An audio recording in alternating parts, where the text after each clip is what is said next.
जय भोलेनाथ। अब सुने आगे की कथा। ब्रह्मा जी बोले, हे नारद, तुम्हारे वहां से जाने के बाद कुछ समय तक ऐसा ही चलता रहा। एक दिन महारानी मैना अपने पति गिरिराज हिमालय के पास गईं और उन्हें प्रणाम कर उनसे कहने लगीं कि हे प्राणनाथ, उस दिन जब देव ऋषि नारद हमारे यहाँ आए थे और उन्होंने पार्वती का हाथ देखकर उसके विषय में अनेकों बातें बताई, तब मैंने उनकी बातों पर ध्यान दिया था। अब पार्वती बड़ी हो रही है। मेरी आपसे प्रार्थना है कि आप उसके विवाह के लिए सुयोग्य और सुंदर वर की खोज शुरू कर दें, जिसके साथ हमारी पुत्री पार्वती सुख से अपना जीवन व्यतीत कर सके। वह शुभ लक्षणों वाला तथा कुलीन होना चाहिए, क्योंकि मुझे अपनी बेटी अपने प्राणों से भी अधिक प्यारी है।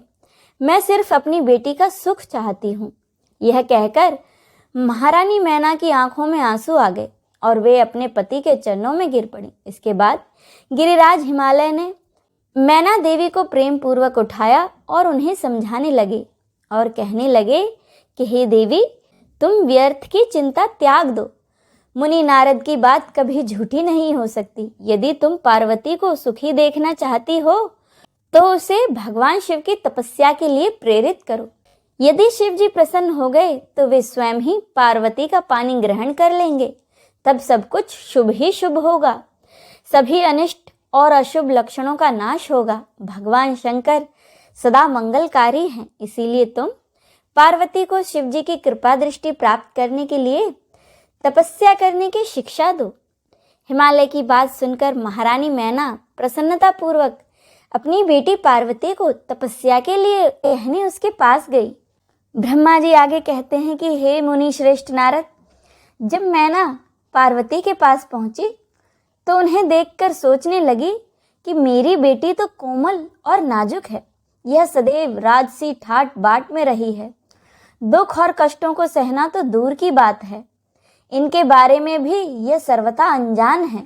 पार्वती को उन्होंने बड़े ही लाड़ और प्यार से पाला है, तब कैसे मैं अपनी प्यारी बेटी को कठोर तपस्या करने के लिए प्रेरित कर सकती हूँ। यही सब सोचकर महारानी मैना अपनी बेटी से तपस्या के लिए कुछ भी न बोल सकी। तब अपनी माता के चिंतित चेहरे को देखकर साक्षात जगदम्बा का अवतार धारण करने वाली देवी पार्वती यह जान गई कि उनकी माताजी क्या कहना चाहती हैं। तब सब कुछ जानने वाली देवी भगवती का साक्षात स्वरूप पार्वती बोली कि हे माता, आप यहाँ कब आई? आप यहाँ बैठिए। माता, पिछली रात्रि के ब्रह्म मुहूर्त में मैंने एक सपना देखा है। उस सपने के विषय में मैं आपको बताती हूँ। मेरे सपने में एक दयालु और तपस्वी ब्राह्मण आए।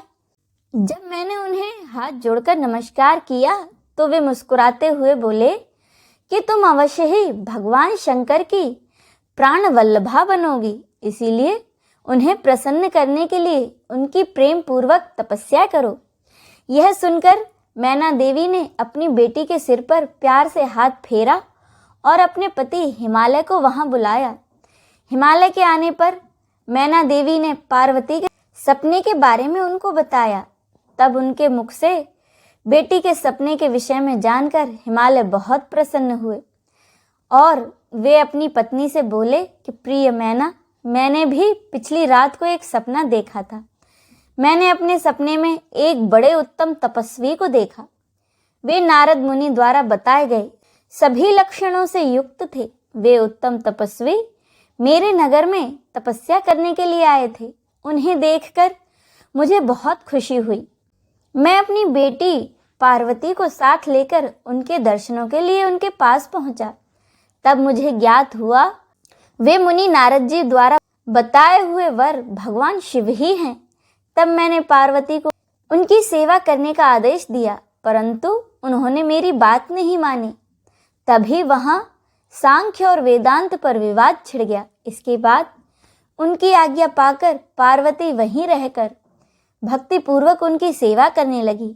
हे प्रिय, यही मेरा सपना था जिसे देखकर मुझे अत्यंत प्रसन्नता हुई। मैं सोचता हूँ कि हमें कुछ समय तक इस सपने के सच होने की प्रतीक्षा करनी चाहिए। ऐसा कहकर पर्वतराज हिमालय और मैना देवी उस उत्तम सपने के सच होने की प्रतीक्षा करने लगे। अब इससे आगे की कथा का रसपान हम अगले अध्याय में करेंगे। जय भोलेनाथ। अब सुने श्री रुद्राष्टकम। नमामि शमीशान निर्वाण रूपम विभुम व्यापकम ब्रह्म वेद स्वरूपम निजम निर्गुणम निर्विकल्पम निरेहम चिदाकाशमाकाशवासं भजेहम् निराकारमोंकार मूलं तुर्यं गिराज्ञानगोतीतमीशं गिरीशं करालं महाकाल कालं कृपालं गुणागार संसार पारं नतोऽहं तुषाराद्रिसंकाश गौरं गंभीरं मनोभूत कोटि प्रभासे शरीरं स्फुरन्मौले कलोलिनी चारुगंगा लसद भाल बालेन्दु कंठे भुजंगा चलत्कुण्डलम्भ्रो सुनेत्रं विशालं प्रसन्नाननं नीलकण्ठं दयालं मृगाधीश चर्माम्बरं मुण्डमालं प्रियं शङ्करं सर्वनाथं भजामि प्रचण्डं प्रकष्टं प्रगल्भं परेशं खण्ड अजं भानुकोटिः प्रकाशं त्रयशूल निर्मूलनं शूलपाणिं भजेऽहं भवानीपतिं भाव्यगम्यं कलातीत कल्याण कल्पान्तकारी सदा सज्जनानन्ददाता पुरारी चिदानंद संदोह मोह पहारी प्रसीद प्रसीद प्रभु मन्मथारी न यावदुमानाथ पादारविन्दं भजन्ति लोके परेवा नराणं वतावत् सुखं शान्ति संतापनाशं प्रसीद प्रभो सर्वभूतादिवासं न जानामि योगं जपं नीव पूजां नतोऽहं सदा सर्वदा सम्भुतुभ्यं जराजन्म दुःखोगतातप्यमानं प्रभो पाहि आपन्मामीश शम्भो रुद्राष्टकमिदं प्रोक्तं विप्रेण हरतोषे ये पठन्ति नरा भक्त्या तेषां शम्भु प्रसदति इति श्री रुद्राष्टकम संपूर्णम। चलिए अब हम सब मिलकर शिव चालीसा का पाठ करें।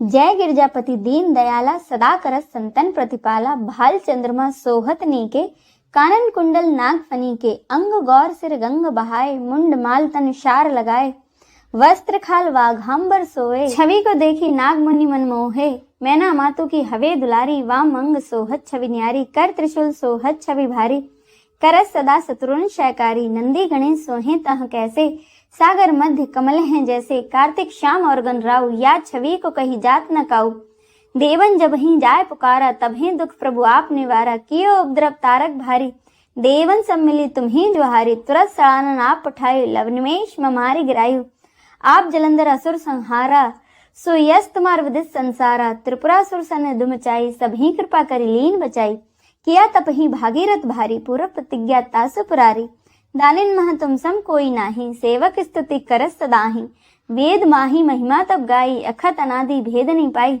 प्रकटी उदधि मथनते ज्वाला जरस सुरासुर भय विहाला कीन दया ता करी सहाई नीलकंठ तब नाम कहाई पूजन रामचंद्र जब कीन्हा जीत के लंक भीषण दीन्हा सहस कमल में हो रहे धारी कीन्ह परीक्षा तभी पुरारी एक कमल प्रभु राखे जोई कमल नैन पूजन चह सोई कठिन भक्ति देखी प्रभु शंकर भय प्रसन्न दिए इच्छित वर जय जय जय अनंत अविनाशी करत कृपा सबके घटवासी दुष्ट सकल नित मोहि सतावे भ्रमत रहूं मोय चैन न आवे त्राहि त्राहि मैं नाथ पुकारो यही अवसर मोहि आन उबारो ले त्रिशूल शत्रुन को मारो संकट ते मोहि आन उबारो मात पिता भ्राता सब होई संकट में पूछत नहीं कोई स्वामी एक है आस तुम्हारी आय और मम संकट भारी धन निर्धन को देश सदाही जो कोई जांचे सो फल पाही अस्तित्व विधि करो तुम्हारी शंभु ना तब चूक हमारे शंकर हो संकट के नाशन विघ्न विनाशन मंगल कारण योगी यति मुनि ध्यान लगावे नारद सारद शीस नवावे नमो नमो जय नमः शिवाय